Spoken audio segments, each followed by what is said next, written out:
Hello and welcome. You're tuned into the best in paranormal talk radio. This is Beyond the Darkness. I'm your host, Dave Schrader, along with me, Tim Dennis. Hello, Tim. Hello. All right, we've had a chance to speak to some interesting people, to say the least, over the last 13 years. Oh, right? Yes. Oh, yes. We got a chance to talk to a gentleman who worked for Area 51. We had to cloak his voice, but he told us some interesting and compelling information. We did that a number of years ago. Mm-hmm. We've spoken to the lover of Lee Harvey Oswald. That was crazy, right? Oh, yes. We've spoken to experiencers of ghosts, Bigfoot, alien abductions, from Stan Romanek to Whitley Strieber to Travis Walton, and we've heard these first case scenarios. We've talked to some of our favorite guests to talk about these topics and the research and influence that they've had in looking into these cases. And one that's certainly caught the attention of a lot of people are the cases and stories of the Men in Black. And we've had Nick Redfern join us and talk about that, and many other guests over the years. And it's been a fascinating aspect of what we do, right? There's this urban legend of these men in black that show up after strange encounters. I don't want to just say it's UFO, because there have been visions or visitations by these men in black after many different type of phenomena have taken place. Most it's associated with aliens or UFO sightings, but there's been a wide breadth of stories where people have been visited by these men in black. And I got an interesting email, Tim. I got an email from a gentleman who claims to be a part of the Men in Black. And he's written a book called Just an Urban Legend, True Stories from the Real Men in Black. And I threw him an invitation. I said, would you be interested in coming on the show and talking with us? And he agreed to do so. So this is a first for our program, Tim. Joining us now on air, right here on the program, Jason Brown, author of Just an Urban Legend, True Stories from the Real Men in Black. Jason, thank you for joining us. Thank you for having me. All right. The Men in Black, this mythos, this strange legend and lore, you're kicking it into the light and telling us this isn't just an urban legend, that there is something, and that this is a real group. This is a real faction of life that's taking place. Yes, that's correct. So it was basically created around the same time as the other three-letter agencies, like CIA and the NSA and whatnot. And that was shortly after the Roswell crash. And so basically it's like, it's run a lot like one of those special access programs, where everything is highly, highly compartmentalized and classified and all that. And, that was like an agency like the NSA, it wasn't even officially acknowledged until 1957, right? Mm-hmm. So, like the Men in Black have been quiet, like even longer than that. Well, talk to me, if you will. First of all, is Jason Brown your real name? Yeah, that's correct. How can you come forward and share this information, Jason, and not fear for your life, for the safety of yours or your family's lives? Well, I take that as a possibility, but, I just feel that the information should come out, because what was happening was in fact illegal, because I started like basically before I could even walk, which breaks all kinds of, child labor laws and stuff like that. All right. I'm intrigued. You started before you could even walk. How did you get recruited into a program like this? Well, it's pretty much classified, but excuse me. Basically what I remember is, basically since I was, really, really tiny, some of the training started, it sounds kind of silly, but, we'd play like things like people would come by and we'd play things like, board games and stuff like that. Things that were, like you could say, I guess a little, something you would play when you're a little older, but you're playing it when you're younger, and you're kind of working your brain and, start get your intelligence higher basically. And, and from that point, you basically start with all this like advanced training when you're small, like as years go on, and that involves things like there's combat training, and then there's things like mathematics and physics, and you would study art and play chess, things like that. They wanted to expose you to as many like experiences as possible, so that when you were out and about, like things wouldn't be as surprising to you, and it just kind of makes you smarter, And so they're engaging your mind at an early age in order to help glean and bring you up. Did your family have ties to these 3-letter agencies? Why do you believe you were specifically chosen? No, there's no family ties. Neither one of my parents were military. However, I had an uncle who worked at Area 51, and that's about all the weird stuff I can think of right now. As far as why I was chosen, I'm not really sure why. There's quite a few people. I guess we were just considered to be high-functioning individuals, and they wanted the best of the best, kind of, because the kind of stuff that we deal with it could be anything, and not necessarily just aliens, but, they wanted somebody who could deal with pretty much any situation out there, including extraterrestrials, or say, a threat from another dimension, or even threats coming through the timeline, time travel. Okay. You start this early training. At what point do you start to realize that this isn't just what every kid is going through at your age?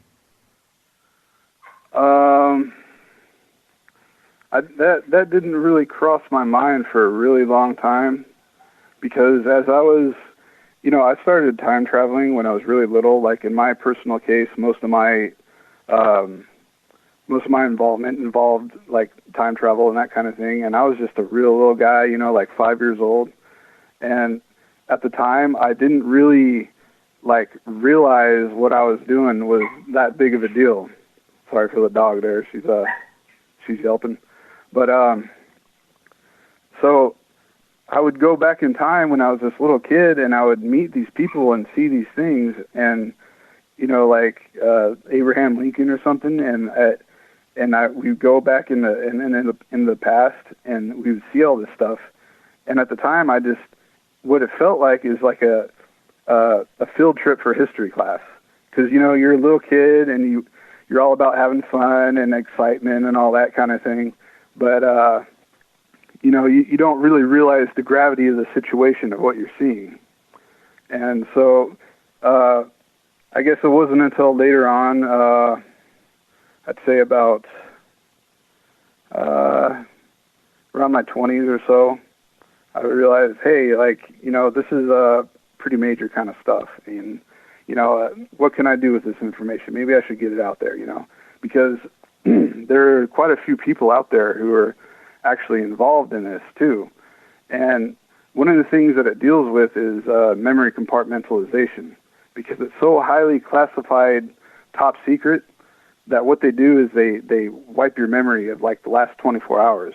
It's not quite like the movies where they just pull out a little gadget and they flash it in your face like that. Basically what it is they hook you up to this machine with electrodes, and what it does is it shocks. It's a quick shock, and you forget about the last 24 hours or so of what happened, basically. And so what you do is you spend time in a room, a few minutes, maybe an hour or so, and then you go out and you do whatever kind of time sortie or whatever classified mission or whatever you wanted to do, and then you come right back to the room and they give you that shock, and then what you feel like is that you haven't even left that room, and they say, do you remember doing this and that or whatever? And so you just like, what? No, that's crazy. That's ridiculous. You don't even accept it as a possibility, basically. Well, talk to me about the time travel as a child. What was the method that they used to displace you in time? And was there a project name for the program you were a part of? If there is, I'm not aware of it. It was just my work involving the Men in Black. As far as like the physics involved and stuff like that, I didn't build the thing, but as far as I know, like they had these things. It was either built into or it was brought onto like a device, and you can put it in a car, you can put it on a plane, you could put it on a school bus. There's a couple times when I was on a school bus and we traveled through time on it, and on a plane you can put it in something like a passenger jet or something like that. Just it's pretty versatile as far as I know. And okay, I know you don't know the specifics of the physics, but would it open up a time portal? Would you phase like Star Trek and then just appear in that timeline? Oh yeah, it opens up something like I call it a gateway, but I guess it's like a wormhole kind of thing, and it's pretty quick. I mean, it's not like all this flashy, special effects like Back to the Future or something like that, but you could be in a car or whatever, and it opens up this gateway, and then you just go through, and you're out the other side. And when you come out the other side and you look around, you can't even really tell, really, like unless you're really, really perceptive, because as I'm sure not a whole lot changes, and in just say like 1 year, for example, or 5 years, you have a lot of the same kind of cars. Driving around, or even 10 years, it's not that huge of a difference. And so you barely even notice it unless you're really paying attention to it. Well, right. But you said that you visited the time of Abraham Lincoln. I mean, to show up in a bus or a car or a plane would have certainly made yourself noticed. So you would just pass through a portal at that point and enter that timeline? Yeah, basically. And there was other occasions where, I'm sure you're familiar with the Foo Fighters, basically. They, some of those were time machines that were out observing the war. And there was an occasion where we were out in World War II, basically. And, sorry to disappoint you here, but, actual time travel isn't that exciting like an action movie, it's not that, flashy, And so we're out in World War II, and we're just kind of hovering there out on the battlefield, and you look out, and there's just not a whole lot going on, And you can see planes flying in formation, out in the distance, but, they're not, dogfighting and, going on bombing runs or whatever. And, you see some tanks here and there, and they're just kind of sitting there and stuff like that. And while we were out there, this one time, this tank, it started taking pop shots at us. And it didn't hit us, but it just kind of stopped after a while, because I guess they just, I don't know, they figured they couldn't hit us, or they just didn't want to waste ammo or something like that. But next thing I know, you hear this, we're all sitting in the time machine, and you hear this loud hum coming from the distance. And it's just this big, and it starts getting louder and louder. And then next thing you know, this massive B-29 Super Fortress comes by us. And as it was flying by, you could feel the sound just rattling you to your core. You could feel it, you could hear it, and it was just this big, huge, imposing machine. And, this one guy that was there, he was like, man, that'll rattle the fillings out of your teeth, I'll tell you what. Because, I don't know, it was just a sight to behold, this massive machine, and we're so close to it. And I'll never forget the Air Force insignia that was on the side of it as it flew by. That was probably the most exciting bit of that particular thing that happened. Would you feel any kind of effect when you would return to our timeline? Were you physically affected, mentally affected, emotionally affected at all? No. This particular method of time travel that we were using, it was, it was easy. It was quick. It was easy. You just go in and out. You don't feel anything. It's not like some kind of crazy, like from the Terminator or something where you got to strip naked or have all these weird, like, prerequisites to go through. You just go in, you come back, and everything's fine. There's not a whole lot that's not a whole lot to it, really. You say this method. Are there multiple methods to time travel? Yeah, I'm sure there are. See, I think what happened was that the stuff that we were using was, you hear about things like the Philadelphia experiment, going way back and, possibly even before then, of when this kind of stuff was just getting started, basically, And so I think, when I started was the 80s. So basically, you have all that time from the 30s or 40s or whatever to refine and perfect it. So along this time, I'm pretty sure that, they probably came across different methods of doing it. I've heard, stories of even having nuclear-powered time machines kind of thing. And so I think by the time the 80s got started, it was pretty much refined. And as far as, if you're in a car, you just have this remote. It's kind of like a remote control, and it's got an antenna on it, and it's probably like a rectangular box, and it's got those displays that are in red, those digital numbers on it. You just kind of dial in where you want to go on the keypad on the thing, and it's got an antenna on it, and it just dials you in, and you tell it when and where you want to go, and boom, you're there. And it's really easy. But no nudity. I think you just disappointed Tim. Half the excitement of time travel is being naked. Now you've taken that away from them too. Yeah, I mean, why time travel if you can't strip down and let it all air out? So you go visit these different times. Was your was there an objective? Was it just to go and witness and see these points in history? Were you there to alter them? Why would they send you back to these moments? Yeah, there was various reasons why. One of them, was to witness and to see things. I mean, we saw dinosaurs and the World War II and stuff like that. And some of it was actually tourism.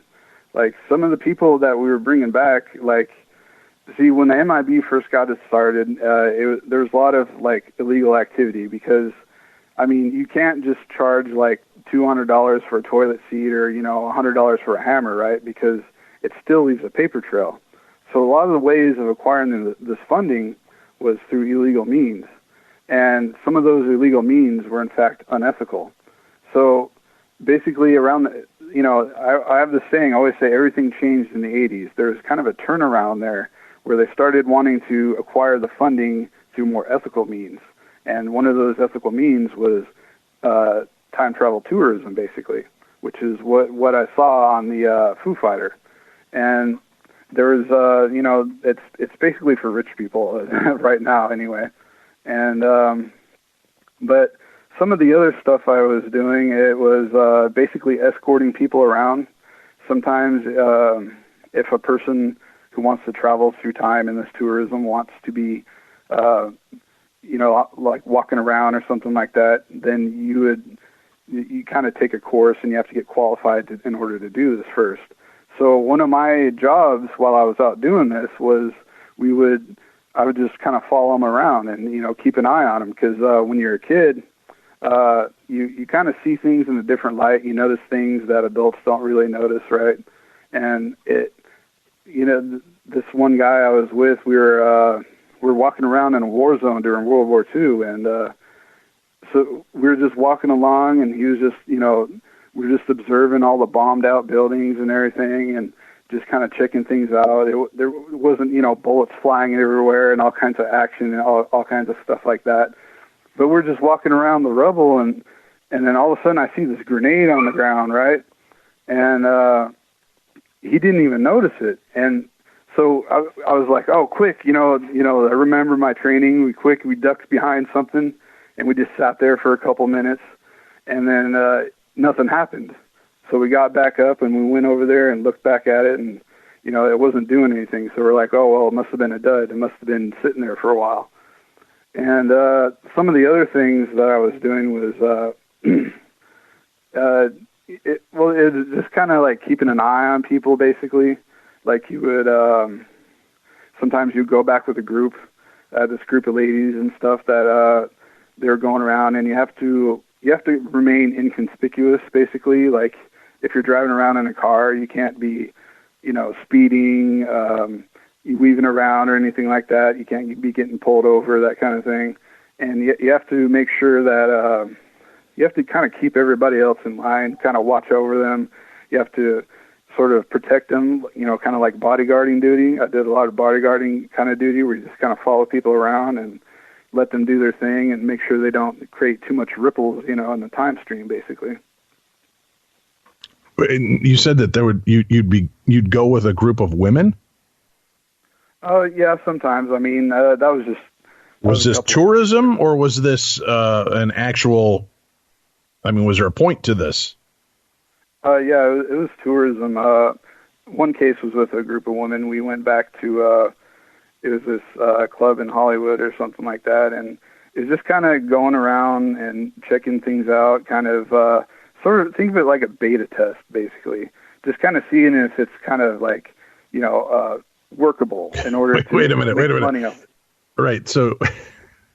you understand how insane this sounds, Jason, right? That, we're going to do it as a beta test. We're going to take some tourists around and give them a chance to visit the past. And, they can go shopping. They can see some of these places that were around, and then we're going to bring them back. Would they bring them back and then wipe the memory after this? Because if that's the case, why would anybody pay to have that happen? No, they didn't wipe the memory. It was more like kind of like scouting kind of thing, kind of checking it out. Right, but wouldn't you scout with people that you trust, people that, yes. Not just a bunch of rich women that wanted to go see Beverly Hills circa 1981, and I mean, to me that just seems kind of absurd. Yeah, well, no, some of the people that I was going with were actual other M.I.Bs. See, M.I.B is not all, it says men in black, but it's not all men, basically.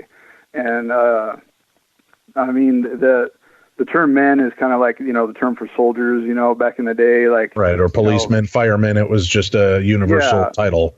Didn't necessarily denote the sexuality of the person involved. Exactly. The gender, so, like, right. Some of these were, other M.I.B, who happened to be female.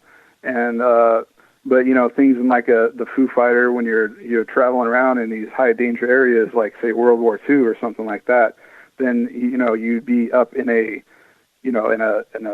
craft or, a vehicle so that there's a lot less danger involved there, basically. And, some of the other things that we were doing was, it was, like regarding bodyguarding duty, like somebody would be, some other kind of VIP or something that was, say, important to the timeline, basically. Like if somebody was bothering them or something like that and they couldn't just go to the regular police, we would have to, like say if some kind of event was going to happen or something like that to where, they could get hurt or dead or something like that, then we kind of swoop in and like, make sure that everything is, is fine to preserve the timeline, basically. Now, when you say you have to go in and protect and do this, were you armed? Did you have the ability, if the need be, to take somebody out if they were interfering or causing problems or, could possibly interrupt the timeline by dealing with the people from the future? No, not always. Like, the thing about that is that when you go back and you're basically boots on the ground, you can't really bring a whole lot with you. Like, when... you can't bring really like cameras or like, your smartphone or whatever. So because and you have to kind of dress like something that will fit the time period as well. Like say for example, you throw on some t-shirt and a t-shirt and jeans, and you're good for 100 years basically. So you couldn't really bring your ID with you either, because if you're out of your year, first of all it would look fake as heck, because they won't know what an ID looks like from the present day back in the 90s or even the 80s for example. And so you kind of just got to use your brain, and you learn to diffuse situations without violence as much as possible, because if you were to have to hurt another person or something like that, that could create further ripples in the time stream. Like say if somebody was coming to hurt another person and that you're trying to protect, basically, that could create other ripples. So you wanted to use your brain to try and diffuse the situation, maybe get them out of there or something to that effect, and create as little of an effect on the timeline as possible without being too noticed and that kind of thing. And if you hear about some of the stories from the Men in Black and that kind of thing, a lot of the things that you hear about is you don't really hear a whole lot about violence and that kind of thing. It's usually like they'll show up, they'll threaten you or something like that, and then the person usually backs down, and they're just gone. So it's not like a whole lot of violence. It's mostly using your brain and trying to diffuse situations and protecting the time stream, basically, or the timeline, I mean. All right. Were there mistakes made? Have we accidentally altered the timeline from time to time? Is that what's causing this thing known as the Mandela effect? Well, it's possible. I think that, when you have things like the Mandela effect, that, excuse me, it's probably, there's a change in the timeline or something like that, and the physical world has been changed, but like the memory is still there, basically. And as far as mistakes, well, I think what's happening is that you have alternate futures and stuff like that, possible futures. Some are more probable than others. And, what you want to try and do is to guide it in a way so that without making, too huge of changes, but you want to kind of guide it so that we're not all like, just completely destroyed in World War III or something to that effect. And you want to kind of just keep it going along, because, we all heard the stories of, 2012, and, everybody's always saying World War III is imminent, any day now. I mean, people have been saying that since way back in the Iraq War days. They're like, oh, this is World War III, it's kicking off, but yet we're all still here. So, it's quite possible that, a lot of this is little subtle tweaks here and there that kind of make it so you have a nice positive or positive-ish, I mean, compared to where we are now, but at least the timelines were not all like completely destroyed. And, if you take a look around, you see that the alternative media kind of thing, with the UFOs and, this previously classified material about time travel, it's getting out there more, and it's really it's getting more popular these days. And I think that's the way that it's supposed to go, is a more peaceful future with more information about all this, previously hidden stuff and some of the illegal activity that went along with this, coming out to light, people getting arrested, justice being served kind of thing, basically. All right. Just an urban legend, or is there more to this? We're talking about true stories from the real Men in Black by a man in black, Jason Brown, our guest today. Now, Jason, you said when you would go do these objectives, when they would return you, they would wipe memories, and you would have no memory of what happened. How are you recalling all of these things now? Well, basically the thing about when you compartmentalize a memory, it doesn't actually erase. It's temporary. So, when you're younger and they compartmentalize it. Oh, sorry about the dog there. Dobermans are they're noisy, very vocal. But when you compartmentalize a memory, it's temporary, and so later in life, as you go on, it starts to come back to you basically. So it's not really a permanent memory, basically.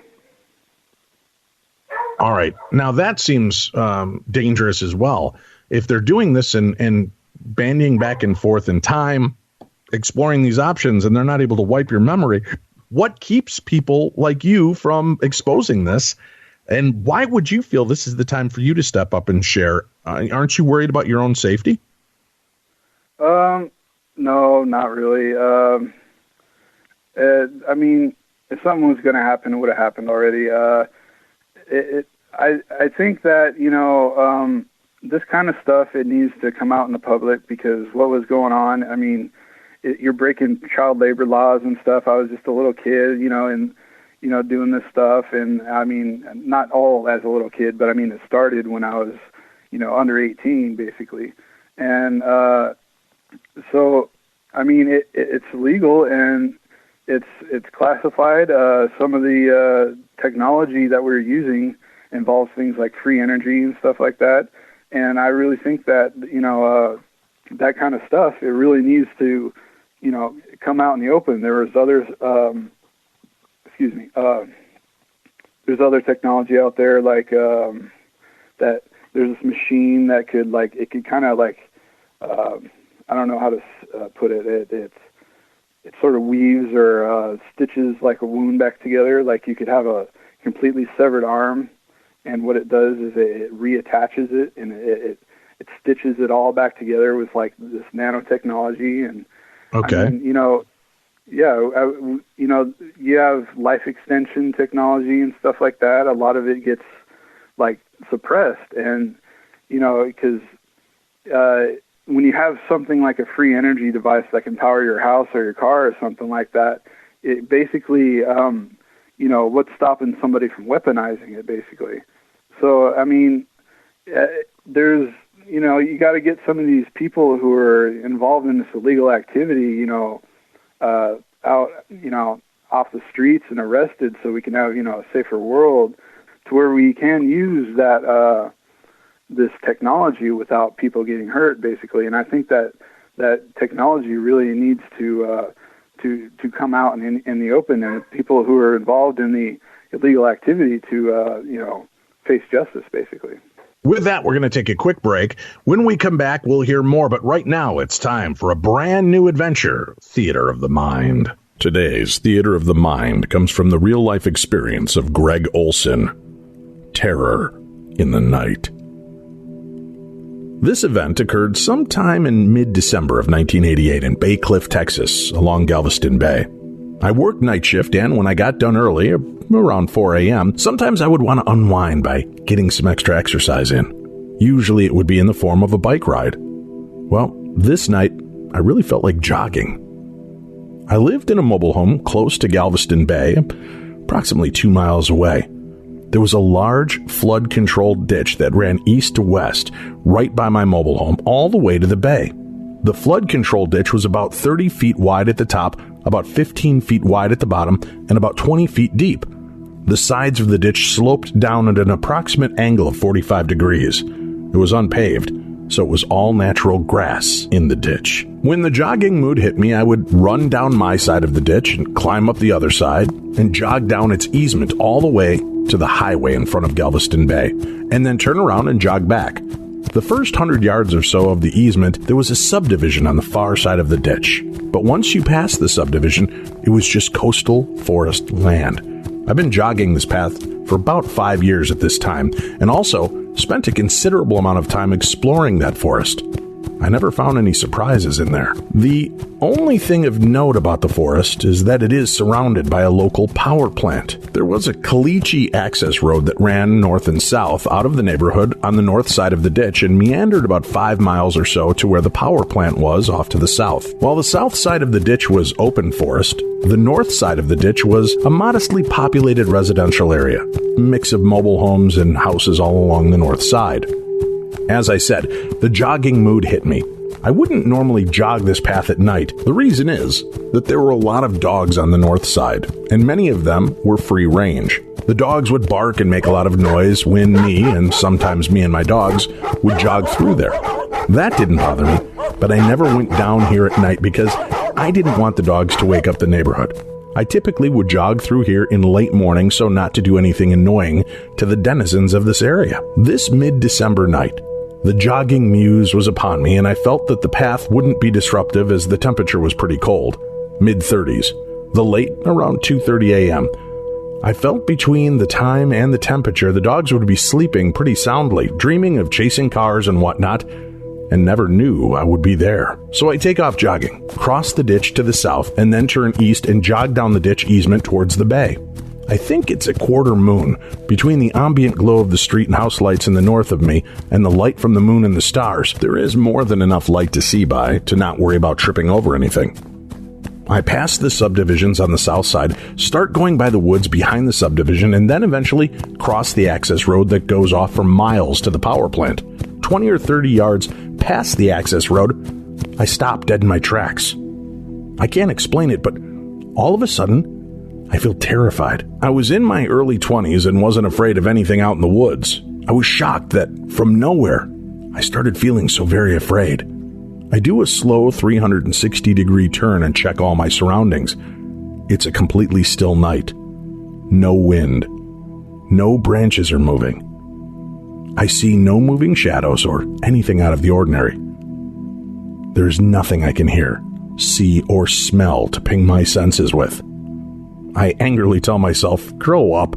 You've been out here hundreds of times. There's nothing to be afraid of. Despite my fear, I resume jogging on my path toward the bay. I get another 15 or so yards from where I'm stopped dead in my tracks again by fear. Only the fear is much stronger than before. Again, I do a 360-degree turn and sense nothing except a dark, dark fear. I check in with all my senses. I try to listen for sounds and begin checking to see if there's any movement. I even tried to sniff in case there was any unusual smells. It is a perfectly still night, but this really wasn't unusual for this time of year or time of night. Again, I tell myself there's nothing there. I try to shake it off and will myself forward and resume the jog. This time I get no more than 10 yards and I'm stopped again by the greatest terror I've ever experienced. And I've been audited by the IRS. Only now, I'm certain that I'm surrounded. I know, without having any sensory evidence, that if retreat was my only option, it no longer was. I can't go forwards, backwards, to my right or my left. Not that I'd want to go to my right, as that would lead me straight into the woods. In my perception of the terror of that moment, I knew I only had seconds to act. I unhesitatingly turn to my left and sprint down the flood-controlled ditch, up the other side of the ditch, and am now in someone's yard that runs by the ditch. I know exactly where I am as I've jogged this route many times in the daytime. This yard has a full backyard chain-link fence and a large hound-type dog in the backyard. I don't hesitate. I'm running in a straight line as I run up from the ditch and I jump the fence, run through this backyard, jump the other side of the fence, and I'm now running through their front yard. I've made enough noise to rouse the dog whose yard I just ran through. While still running as fast as I can, I hear him make a sleepy bark or two. Then, an alarmed bark. And then he goes full-on DEFCON 1, barking and screaming and screeching, and I can hear his location aspect change. He's barking furiously, in the tone that dogs use when they are the most aggressive. He's also running back and forth on the side of the fence that's parallel to the flood control ditch that I just came from. He's running the length of his backyard, back and forth, furiously barking. While this is happening, I'm still running through a lot of private property that has multiple dogs. From my bike rides through here, I know of at least 5 free-range dogs in these yards that I'm running through, and probably even more.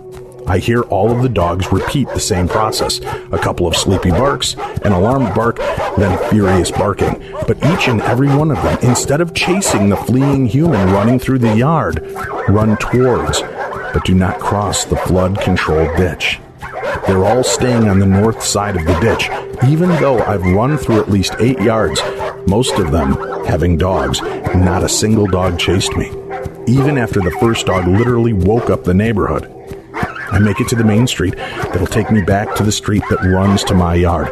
As I'm heading back from whence I came, but down the road about 30 yards away, instead of the flood control ditch, I hear every dog along that flood control ditch bark furiously at something on the other side of the ditch.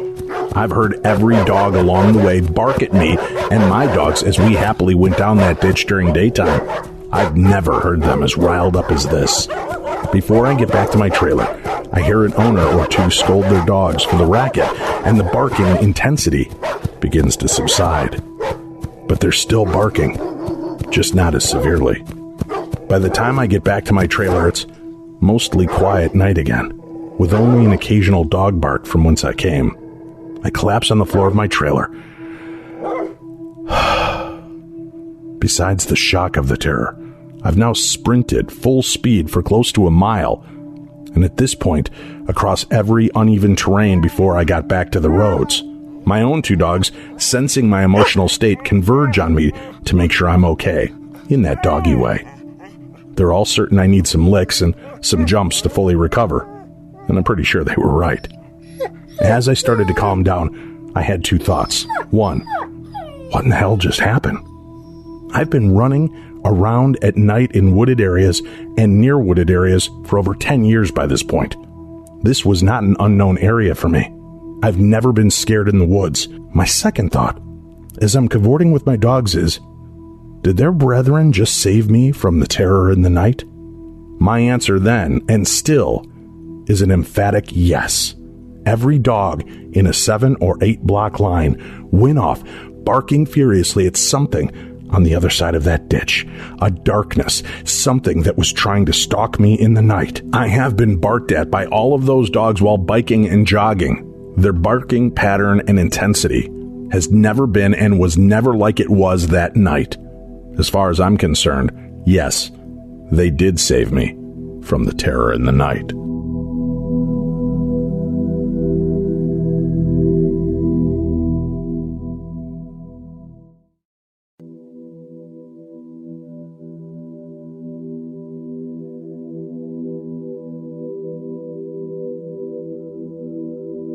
Beyond the darkness.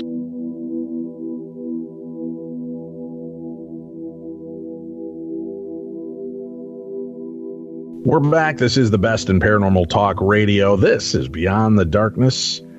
Today we're taking a journey out into the strange and unusual. True stories from the real men in black. Just an Urban Legend, that's the name of the book. Jason Brown, the author and proclaimed Man in Black. Now, we've heard some of the experiences you had at a younger age. Talk to me, if you will, about your work as one of the men in black. What were you sent out to do as you got older? As I got older, I mean, it was pretty much more of the bodyguarding duty, basically. Just kind of following people around. Most of it involved, like, preserving the timeline, making sure people didn't get hurt, making sure the people that I was, around with, keeping an eye on them, make sure they don't, like, steal anything or talk to the wrong person or that kind of thing. Sorry about the dog.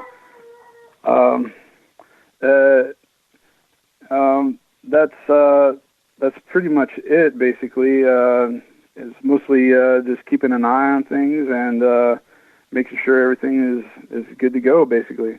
Most of the, the juicy stuff happened when I was younger.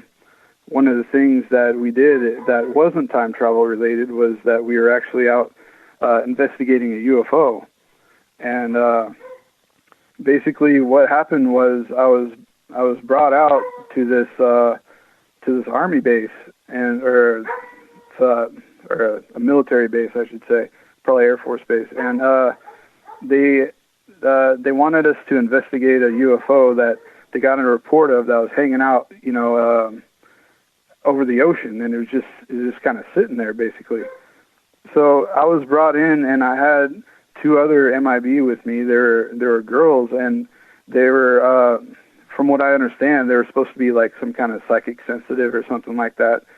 And so I had a bunch of, I was a kid, but I had a bunch of this training with like flight simulators and stuff already. So like what they had us do is they had us go out and one of those E2 Hawkeye. Are you familiar with that aircraft? I'm not. No. Oh, you ever seen one of those? It's got two engines on it with propellers, and it's got this big, like, it looks almost like a UFO on top. Right, yeah. Sure. Yeah, well, this thing was decked out with all kinds of, like, sensitive, like, equipment on it for, just detecting signals, radio signals. It had microphones on it on the outside as well. And it had I don't even know what was all on it. They had me fly the dang thing, and I was just this little kid, and I'm like, what? Why don't one of you guys, fly this thing? And they're like, well, with all your training, you're probably the best pilot here. So I was like, okay, whatever.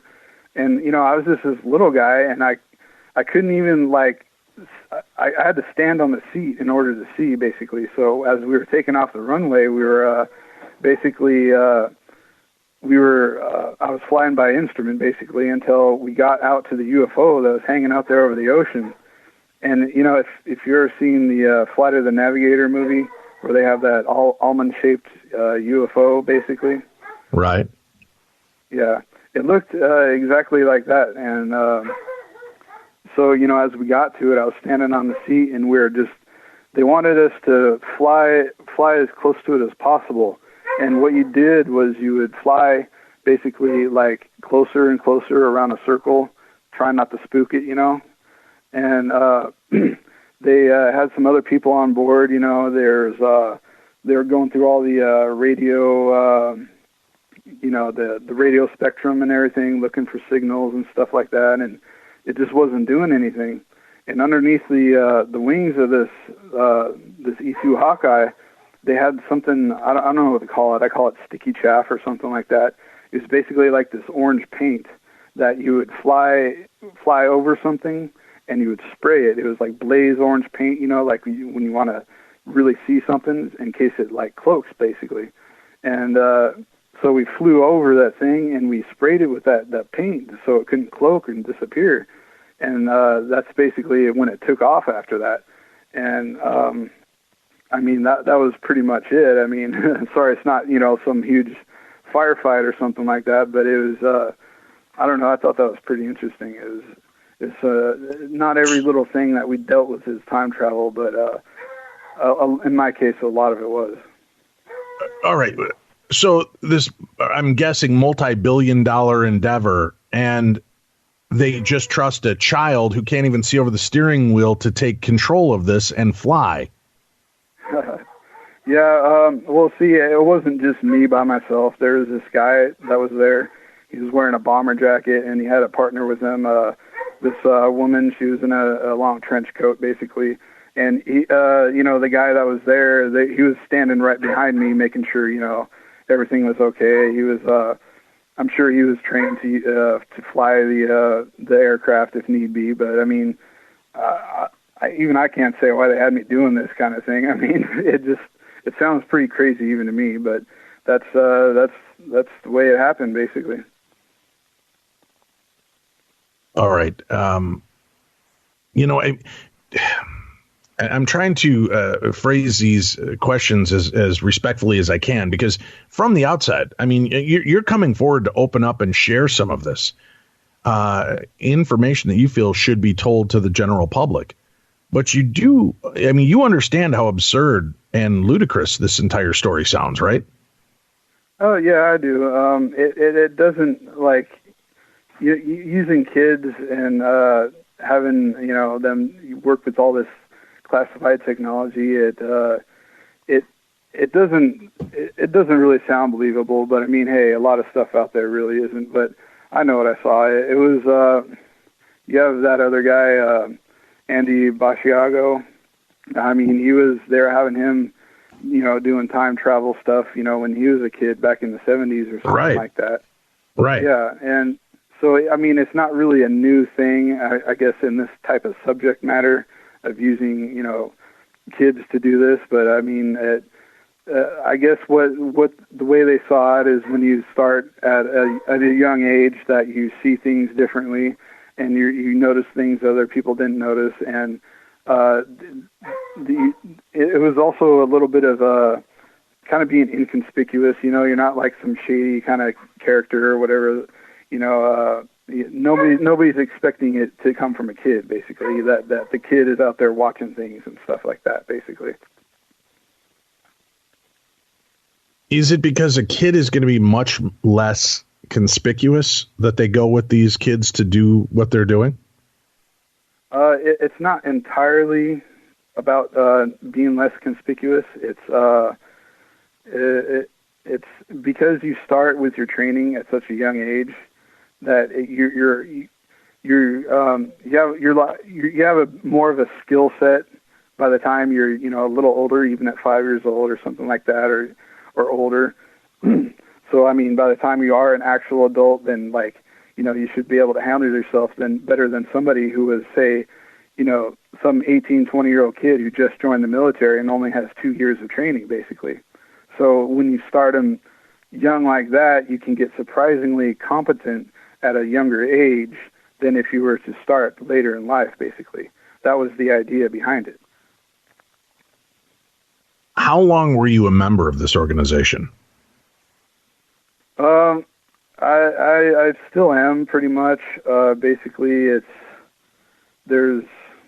haven't been doing a whole lot of time traveling lately, but I've kind of taken on a different role. I guess my role now is to basically get this kind of information out there, because it's I heard somebody say that it takes something short of an act of God to get things like disclosure and these kind of highly classified agencies and programs out into the open. So that's basically what I'm doing now. And so do you get a chance, like if you went to them and say, hey, I'd like to time travel to this date and this specific time, is that something that they would allow, or does it always have to be on their agenda, what their plan is? Oh, it's always on their agenda. You don't know when or where you're going. I mean, as I was saying, you didn't really see it as that big of a deal or what was happening back then, but you just you go and do it, and then you come back, and then they just kind of put you back and, send you on your way, and, that's pretty much it. But if you came to them and said, hey, I'd like to be there on the day my grandmother passed, they wouldn't allow you that, afford you that opportunity? No, not at this particular time. As you're saying, on their terms, basically, because it's under such high security and high classification that you can't just go and say, hey, I want to go there, here or there or something like that. But yet they're getting it ready for tourism, though. Yeah, people are stupid. They have to know that making this a tourist thing is only going to cause all kinds of ripples in the timeline, right? Have they done away with that concept, or is it something they're still examining? It's still examining. Excuse me. Basically, part of my job was to kind of follow around and see how it could work, basically, make sure that people don't go around, making too big of waves, like you could, go see like in the Foo Fighter, basically. We already had reports of the Foo Fighters that were out there during World War II. So if you show up in a time machine out there, they're like, oh, it's just a Foo Fighter, and you can just kind of examine, say you were there and see what happened and stuff like that without, making too big of waves. So it's that kind of thing where you have to because you can't bring money back with you either. If you bring money back with you, you spend it at a store. Next thing you know, that store has more money than it should have had, and maybe it buys more inventory than it had or should have had or something like that. Next thing you know, it creates a ripple effect, and the mess gets bigger and bigger. So when you excuse me, when you go back and do that kind of thing, you have to create as little waves as possible while going there and doing what you came to do, whether it be some kind of bodyguarding duty or this other kind of stuff, because if somebody gets hurt, you're trying to protect somebody, and you don't want to hurt the other person too much. You just want to get the person that you're watching over out of there or something like that, to kind of diffuse the situation so that it doesn't create a bigger mess in the long run. Right. That part I understand, trying to, maintain the integrity. But I would think that even just being there would upset the balance of nature, because you don't know who you might bump into that would upset their daily schedule, even by a few moments, and, may cause them to get struck by a car or miss that chance meeting with the person that might become their wife or husband or coworker or best friend. So there's got to be a way that, doing what's going on, I would assume it's near impossible to actually police it to any kind of marketable or marked degree. Well, from what I understand, it's there's certain aspects of it too that are pretty precise, but generally speaking, it's not as that kind of stifling as you want to think that it is. If somebody is 1 second late for their appointment or something like that, it's not that big of a deal. I mean, and maybe if they even miss that appointment or something, they can still reschedule and life goes on. It's not like some huge fracture in the timeline. But if you have people that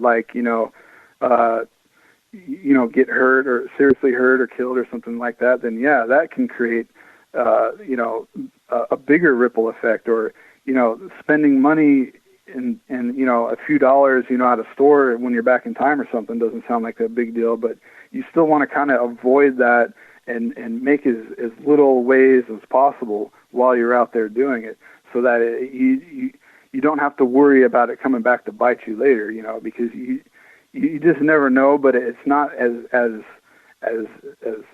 stifling as you think it really would be. But at the same time, you can make subtle little changes here and there that aren't big, huge, major, events or something like that, that kind of steer the timeline and preserve it in a certain way to keep, everything intact, so that we don't all, just the universe doesn't just break and blink out of existence or something like that. We'll return to this madness in just a moment, and I need to know about aliens, UFOs. Have you personally had contact with them, and what are they doing? How many races do we know about? We'll cover that in just a minute. All right, now, talking about your work as a person involved in the Men in Black, Jason, and the book is called Just an Urban Legend, True Stories from the Real Men in Black. Is this book out and available nationwide right now? Yeah, it's on Amazon right now. That's about it at this point. Okay. We'll include a link to that for this. Now, talk to me about aliens and UFOs. Having access to this, can you confirm or deny the existence of extraterrestrial life visiting our planet? Yeah, I can most certainly confirm it. There's definitely something out there. There's not a whole lot more I can say about that, but yeah, it's not really as. Have you met an alien in person? Yeah, I have. On more than one occasion? Correct. All right. And are there many different races, or is it really only one or two that are visiting our planet on the regular? I don't have all the details on that, but I can say is that there are quite a few different races that are out there. How many have you personally encountered? Well, I'm actually not sure. There's some out there that look, they look exactly like humans and stuff like that. So you could be walking by one and just not even or talk to one and not even know it. But my focus wasn't really on, that kind of thing. So I don't have a whole lot of detail I could give you on that, really. All right.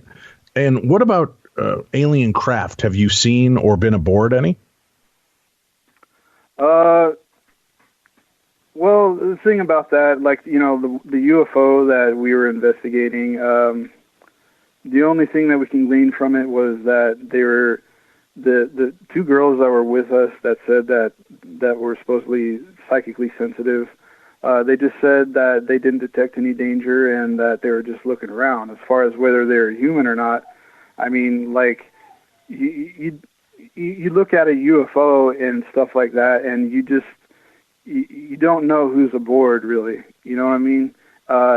So if it was an actual alien ship, you wouldn't call it a UFO. You would call it an IAC, for an identified alien craft, because you know it's alien.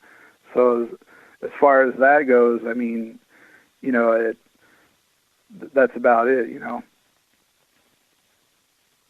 Why all the secrecy regarding ET and alien, especially in 2018 when polls are telling you that more than half the population already believes in it? Everybody seems prepared and ready to make that connection. Why would the government continue to hide this from us? Well, from what I understand, from my work, is that a lot of, well, I shouldn't say a lot, but some of the UFOs were not actual aliens, but quite a few of them were actually time machines. And the other thing about that is that a lot of the stuff that is going on is highly, highly illegal. The acquiring of funding is illegal in a lot of cases, and you know it's through ethical or non-ethical means. Some of it is, and also people who are under 18, putting them to work, that's highly illegal too. And that's a huge part of all of this, is that all of this, you have all this illicit activity where a lot of people are going to go to jail and go into prison and stuff like that over keeping the secret, and all the details, that all the things that went on behind the scenes regarding all this. And so they're basically, what's happening is they're all trying to stay out of prison. That's as far as I understand it, is they're trying to save their own skin as opposed to, doing the right thing and getting, this information and technology out of there that we can, help the planet, as opposed to, keep burning, oil and stuff like that and polluting it. That's my understanding of the situation. But yet they're not kicking in your door and putting a bullet in your head to stop you from giving this information. If they were so concerned and worried about it, how are you doing this interview? Why aren't they pounding on my door or Tim's door to stop it? Well, as far as the way I see it, is it sounds so just completely insane and just like improbable, and just, it just sounds crazy. So like they figure that, probably even to other conspiracy theorists out there who read about this kind of stuff would just be like, oh, that's just crazy. I mean, so I don't think they're just that worried about it, really, at least at this point in time. It's just, the improbability of it I think is why it doesn't seem to matter, why I wasn't, just taken out a long time ago or something before I could even utter a word. I think that's the reason behind it, or a big reason behind it. Just an urban legend, true stories from the real Men in Black. Jason Brown, thank you for stopping in and sharing your story with us today. Hey, thank you for having me. Have a good one. I don't know, Tim. I got to be honest with you. I mean, I was intrigued, and the book is interesting. Mm-hmm. And going through some of the chapters, the way it's written, I don't believe a word he said. Not one word, but maybe that's the point.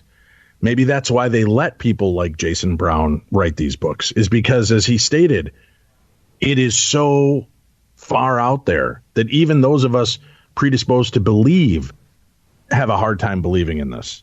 Now, why is it that I can listen to somebody like Andrew Basiago and actually begin to buy into the scenario? Well, but then I hear something like Jason's story and I feel so disconnected and as though this isn't, that there's absolutely no genuine aspect to anything that he said. And I'm not trying to be disrespectful to him. I'm trying to understand it. I think there's a bit of a credibility factor. I think with Andrew Basiago, you get a guy who is a lawyer. You get a guy who is very well spoken, and when he attacks the subject, he comes at it with an air of credibility. And when he puts his story together, it's so well formed and so well delivered that you can't help but be sucked in. And he kind of takes you on that trip, and it's so well delivered that you just go, yeah, it's so well sold that you go, yeah, it has to be this. It's so well spun that of course it has to be true. And when you listen to Jason's story, you go, well, I don't know, maybe he's lived through it, but maybe the way he delivers it, it doesn't sound as credible. And it's that credibility factor, I think, when someone tells their story as opposed to when it's written on the page, it may or may not ring true with you. Now, somebody may have just listened to this interview and said, you know what, I feel like that experience may ring true with me, or it may not ring true with me. It just depends on the individual who's listened to the interview. Let's examine the what ifs. Okay. Mm-hmm. Okay. Here would be my first concept. I mean, again, when you hear a guy like this talking and sharing the story, he doesn't come off as well-spoken, as very well educated for a man who, and again, I'm not putting him down or trying to judge, but I'm just saying, if you're going to choose the best of the best to go forward, he just doesn't seem to fit that concept for me. But even he stated that they did take kids from a young age and use them. Even so, you might question the education factor there. If you're taking children from a young age out of their environment and use them, if he was taken from a young age, maybe the education factor isn't there because you're being taken out of school, you're being taken from classes. Well, that's what I was going to say in this point is I wonder if it's not the best of the best. I wonder if it's the middling, if it's the people like you and I and Jason that they would choose to do this with, because they would be unbelievable. You get a guy like Andrew Bashago who's smooth and polished around the edges when he, delivers his stories and explanations. He layers, he not layers. What the hell is layers? He kind of lends this air of credibility to the story. And I know there are people rolling their eyes going, Schrader, how can you believe the nonsense Bashago puts out there? I don't know that I believe it, but I am fascinated by the man, and I'm fascinated by why he believes that what he's telling us is the truth. I'm also not dismissing him. Of everybody we've ever spoken to, Andrew Bashago comes off to me as the most believable because of the absurdity factor, but how well versed he is in it. Right. Yeah. And I with that said, that also puts me on the hook with all of these false flagger loons that will sound insanely credible about some of the prospects and aspects of these things that have taken place. And I don't want to go into them specifically again, but some of them can make a compelling argument based completely on shifting sands. So, you can have people that are extremely good at speaking. You can have your Charles Mansons, your David Koreshes, right? Your Reverend Jim Jones, who are speaking on a platform of insanity, but you get the right mix of people looking for belonging, and they'll join into the fray. But I wonder if by taking people, that are more middle class, like a Jason Brown, and put him into the scenario. Here you've got somebody who's going to seem not polished and out of place if you put him into a timeline, right?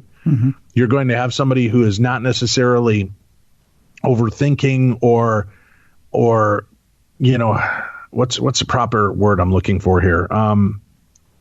They're not going to stand out as much. And having somebody who maybe isn't on the higher scale of legitimacy, you can control them easier. You can control the scenario easier. And if it goes tits up on you, it's a Mission Impossible deal that, if you're caught, we'll disavow any knowledge of you. Not only that, but it's easy to discredit them as well. Right. Well, that's what I'm saying. It's real easy to just walk away and say, what? Yeah. Yeah. Okay. If you believe in any part of the story, you're nuts. Yeah. So, it's just, and again, I'm not dismissing summarily Jason Brown.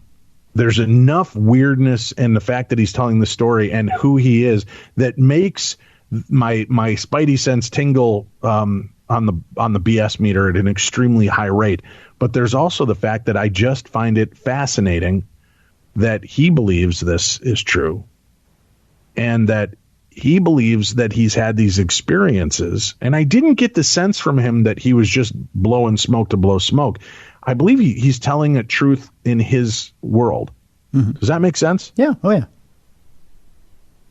I'm not sure. Again, I don't want to be disrespectful. He's not here to validate for himself, but I also didn't want him to feel like he's under attack. Right. By having this discussion. This is something I wanted you and I to chat with and have our listeners weigh in. And feel free to email me or hit us up on social media on today's program and let me know what your thoughts are on this. Is it just nuts enough that it's probably true? Is he just unbelievable enough to be believed? Because what he's talking about is so absurd. If you heard it from anybody else, would it maybe start to cause some friction among the three-letter agencies and around the Black Ops organizations, because you wouldn't want that person to have the legitimacy, But again, it says something to me that during the show we didn't hear on our door, right? Yeah. And nothing stopped us from posting today's show. No. Although there was at one moment while we were talking to him, somebody started beating on his door. I did get that momentary feel of, oh, no. Yeah. But it turned out it was just his dad stopping by. That was a little alarming. Although, interestingly enough, in past shows when we've had interruptions in the broadcast or something has happened that's been kind of kismet or fate or whatever you want to call it, or bizarre sequences or consequences as a result of the subject we're talking about, that's led a little bit of credence as to the subject that we're talking about. And we have had incidents before when we've talked about Area 51 or we've talked about aliens or ghosts or something where we've had interference in the line or we've had some weird something or another happen in the line. And it's led a little bit of weight to the subject in which we're talking about. And in this felt like it didn't feel like that. It didn't feel like we were dealing with a weightier subject or like there was any persecution behind him or what he was doing. It was like, oh yeah, they let me go and it was no big deal, or and that he's still a part of the program and allowed to write a book. Yeah, I don't know. That doesn't ring true to me. But it does if you buy into the whole Disinformation Act, right? Yeah. But of course they're going to let him do it because that'll make it sound even more unbelievable. Yeah, let a couple of people go forward and share this. It's crazy. Once people hear the story even more, they're not going to believe it, which may be hiding in plain sight. They may be crazy as a fox in that sense. I guess we'll never really know. If there are other people out there from shadow agencies that would like to come forward, we can protect your anonymity. And we'd love to have you on the show in the future to talk about these things. But if you have insights and you want to share them with us, come forward. If you have insights on our guest today, good, bad, or ugly, let us know. Dave@darknessradio.com. That's it for this week, Tim. Okay. We're done. All right. But we'll be back again next week with more of the best in paranormal talk radio. And remember to join me Monday through Friday on Midnight in the Desert. You can join me Monday through Friday, 9 p.m. to midnight Pacific. That's 10 p.m. to 1 a.m. Mountain Time. That's 11 p.m. to 2 a.m. Central. And for those of you on the East Coast, what the hell are you still doing up that late? It's 12 a.m. till 3 a.m. And you can tune into the best in anomalous talk radio 5 nights a week. You can also subscribe by visiting midnightinthedesert.com. And if you haven't checked out our new website and design, go check it out right now. Darknessradio.com is up and better than ever. Easy to get through. Check out our events. Check out upcoming programs. You can check out our episodes and much more just by visiting darknessradio.com. All right, Tim, have a great week, and I'll talk to you again next week, sir. Sounds good. Be safe, everyone. We'll see you again right here on Beyond the Darkness.